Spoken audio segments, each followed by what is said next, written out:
So hello hi everyone, welcome back to my YouTube channel. हमारे YouTube channel पे आपका स्वागत है। मैं आ चुका हूँ न्यू रिएक्शन वीडियो के साथ, जो है दबंग power star Pawan Singh and उनके साथ है रानी चटर्जी जी।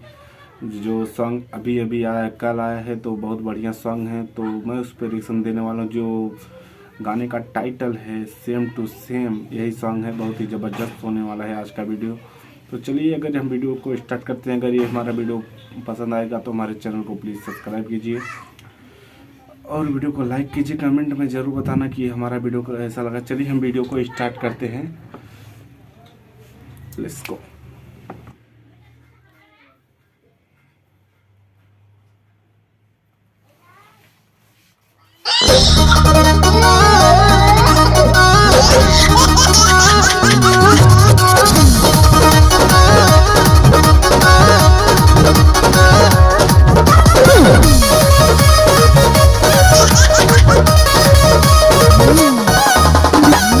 अर्जेंट में बोलैला हो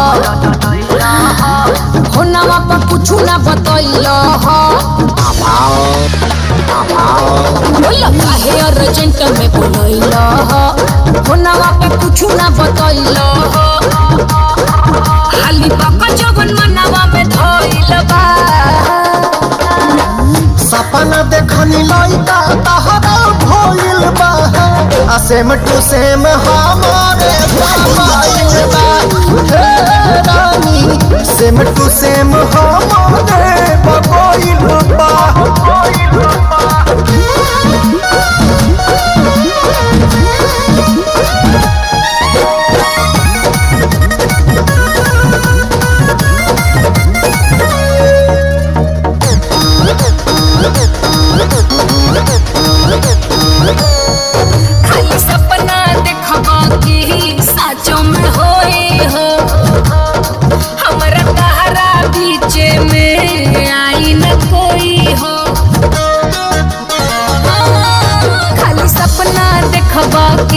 साचों में होई हो हमारा तहरा बीचे में आई न कोई हो।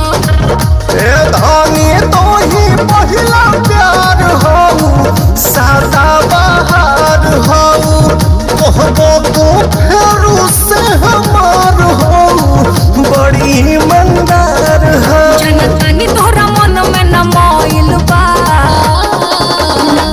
सपना देखनी लइका तहरा भइल बा सेम टू सेम हमारे मोबाइल बा हे रानी सेम टू सेम हमारे मोबाइल बा।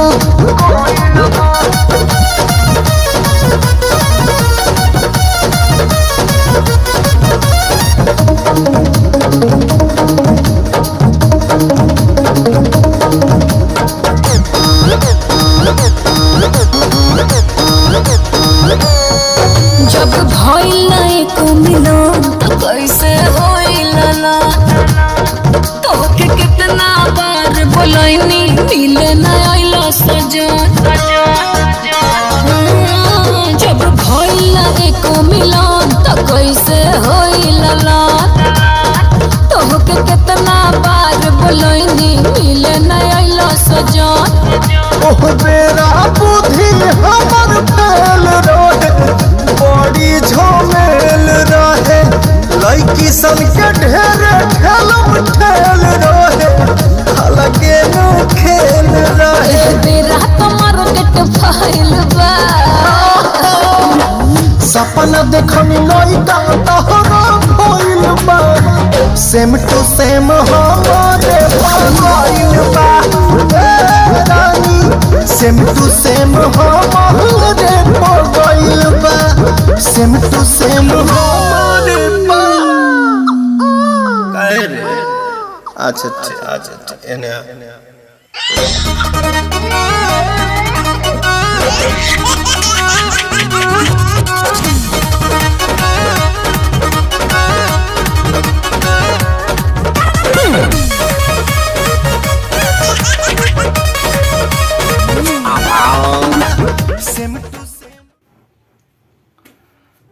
अगर ये वीडियो हमारा पसंद आया तो हमारे चैनल को प्लीज़ सब्सक्राइब कीजिए और वीडियो को लाइक कीजिए। कमेंट में ज़रूर बताना कि हमारा वीडियो कैसा लगा, और जिस वीडियो पर रिएक्शन करवाना कमेंट में लिख देना, हम उस पर रिएक्शन कर देंगे। चलिए तब तक के लिए नमस्कार, प्रणाम, मिलते हैं नेक्स्ट वीडियो।